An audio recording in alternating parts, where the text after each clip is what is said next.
What's up guys, today I will be showing you how to use a green screen in OBS Studio. Let's get straight into it. Okay, so right here you can see all the different options, the sound and everything. And you need to make your way over to sources right here where my mouse cursor is.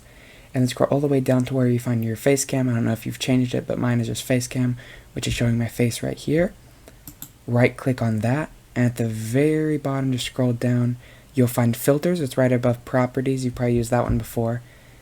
Just click on that, and then you'll find this, and you'll have the audio and video filters, and then effect filters. Press the plus on effect filters. At the top, there's chroma key. Tap on that. You can change the name. I'll just do green screen. There we go. And then I'll apply this. This all turns gray, and then there. It's all green screened out. So you can see now, like if I went to this, everything is green screened how it's supposed to be.